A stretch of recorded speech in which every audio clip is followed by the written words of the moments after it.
Well, if I could do that well every time, I'd have it made. Check this out.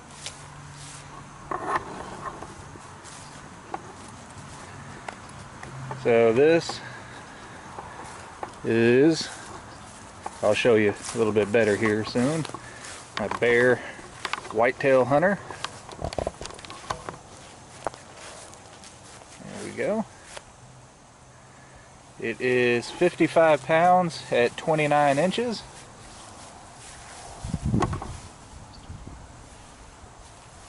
I had to put my other target behind here because sometimes you see how this target's getting kind of old. It'll hit a soft spot and go right on through. But yeah, here it is. Not exactly a thing of beauty, but this is going to be my setup, at least for the first part of the season. The arrows that I'm shooting, the Easton XX75 Camo Hunter 2117s.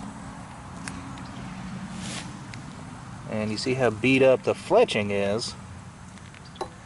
Well, that's just one of the problems with this bow. You see, the Bear Whitetail Hunter was the first compound bow that I ever hunted with, and I borrowed it from my stepdad's dad.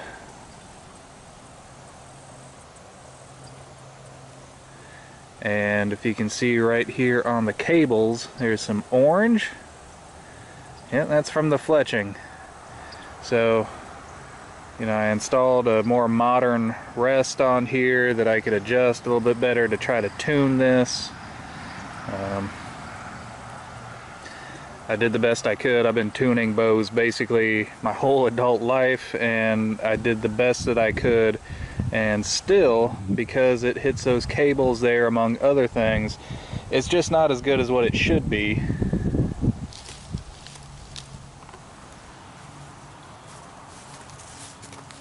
So yeah, I did not get a chance to ever shoot a deer with the first Bear Whitetail Hunter that I got a chance to use. So I'm hoping to rectify that this year. Now, after I get a deer, if I get one with this, I probably won't continue to use it. You see, there's several really good reasons why they never continued with this design. It's almost impossible to tune correctly. With as long as it is, you think it would be really quiet and forgiving to shoot, but it's actually got all the forgiveness and smoothness of a 2x4. It's just not really comfortable to use. Yeah, it's a cool bow and everything. It's a nice, you know, vintage hunt. But I think once I get a deer with that, I'll probably switch back to my SAS Siege that I used back in 2019. And for public land, if we get a chance to get out and do some bow hunting on public land, which hopefully we'll get a chance to do, I'll probably use my crossbow out there because it's hard enough without limiting yourself to 1970s technology. So, yeah, glad I set it up. I'm happy I'm getting a chance to hunt with it. You know, after the last several years that we've had, I'm not going to be boastful and say that we're definitely going to have a great year. This is going to be the big year and everything. No, it's come back to bite me too many times. But I will say that I'm cautiously optimistic that this is going to be a decent year. Cautiously optimistic that there's reason to believe that this might be a good year. So yeah, you know, bow season. Me and the wife have been out looking around and kind of scouting out our areas. I've got some video of that right here. Hey babe. Hey. Alright, so we got the four-wheeler out here and we're getting ready to go check out some deer spots, but I just wanted to point this out. You see this plant right here, I gotta be careful not to actually touch this fruit here with my bare hands. This over here is harmless. This is pokeweed. You know, people make poke salad out of it when it's real young. You don't want to eat it whenever it's older. But this right here, you see these little balls, those are actually a type of pepper. and it's what's commonly known as the Guatemalan insanity pepper.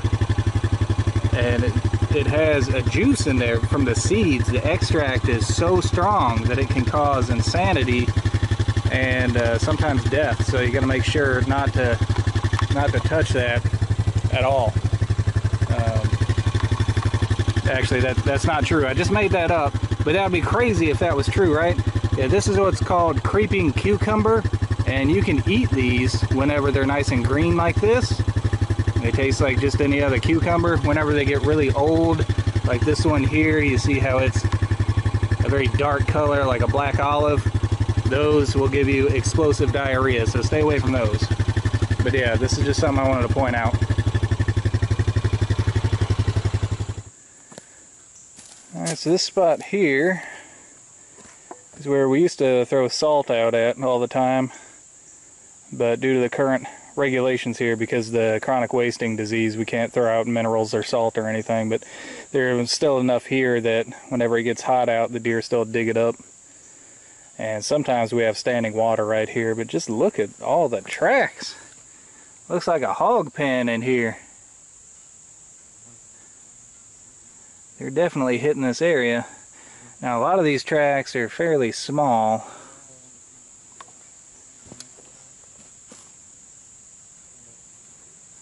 And then we have some that are kind of medium sized. I don't see anything real big in here.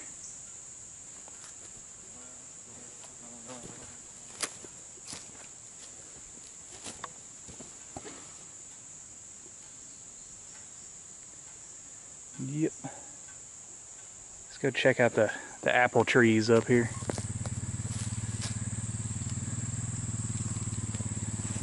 There's some apples here.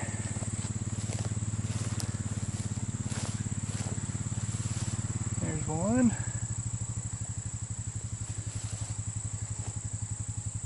I don't see any on that tree. There's quite a few over here.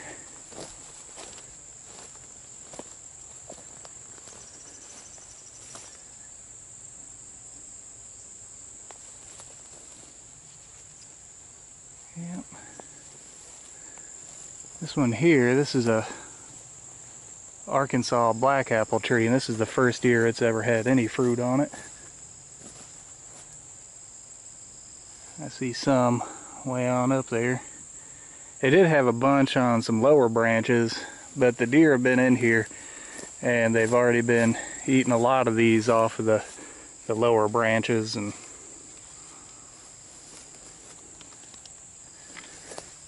pretty much anything that's within reach of them, they've gotten most of it.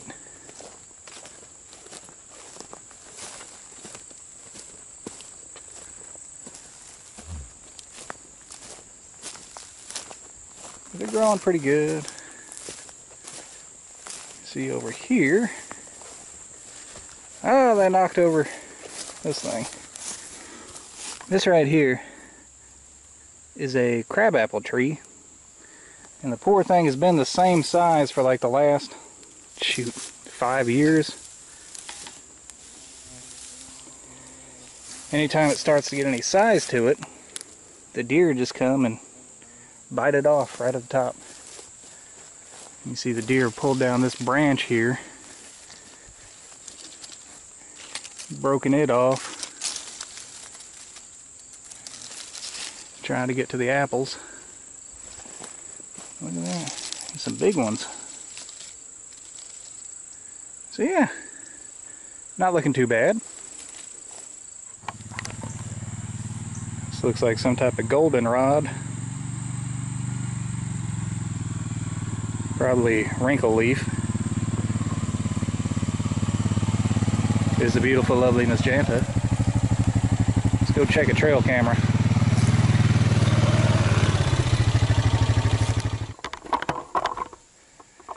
It's already getting pretty dark back here. Check this out. Already starting to see some acorns. That's a real good sign. The last time I was back here, I thought I heard some of them dropping. Let's see if we got anything on the trail camera.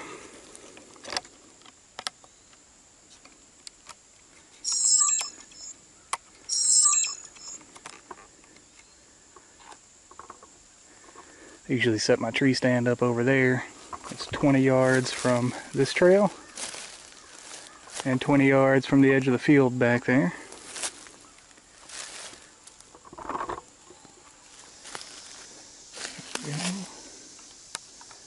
Go that way, this way.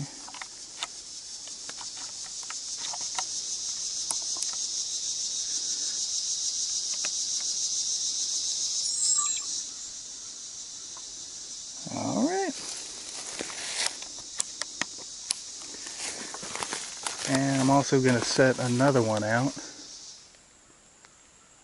Just got to find a good spot for it.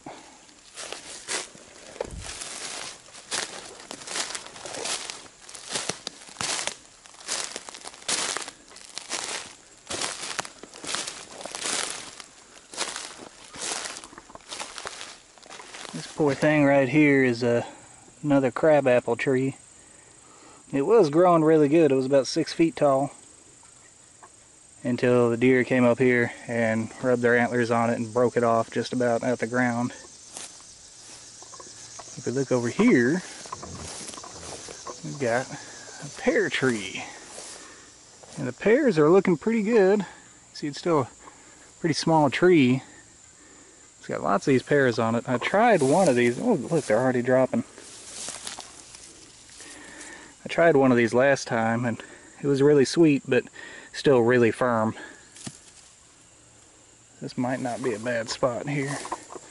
All these here are wild persimmon trees, and it'll take probably another 10 years before they have any type of fruit.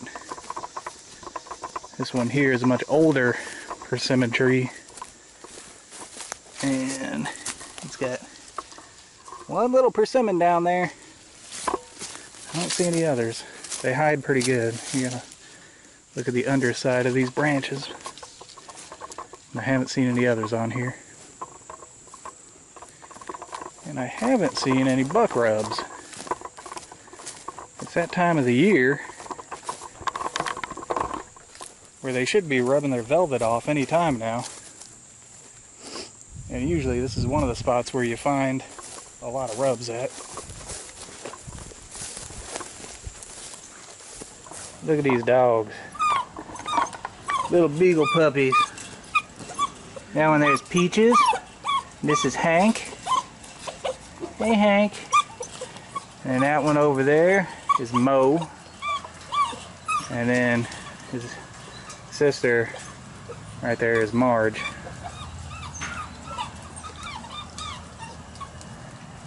Look at them. There's some field trial dogs here. Alright, so as you see, everything's looking pretty good out there.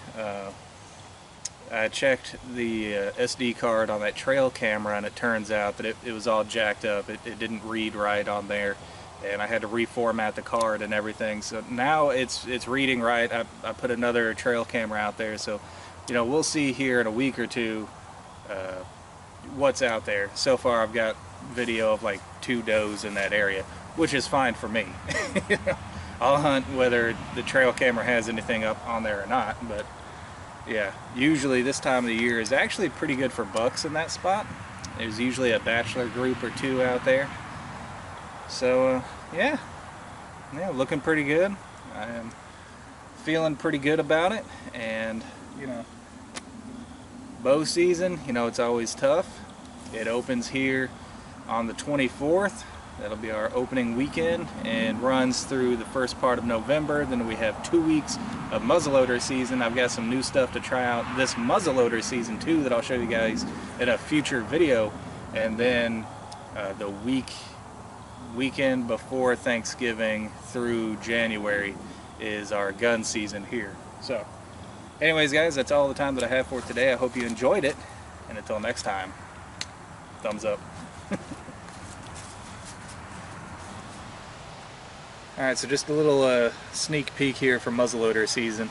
I know you guys know I got that English trade musket, but I also have something else. Check this out. This is the Lyman Great Plains rifle in .54 caliber. This thing shoots a .530 diameter round ball on top of 95 grains of black powder. It does really, really good at it.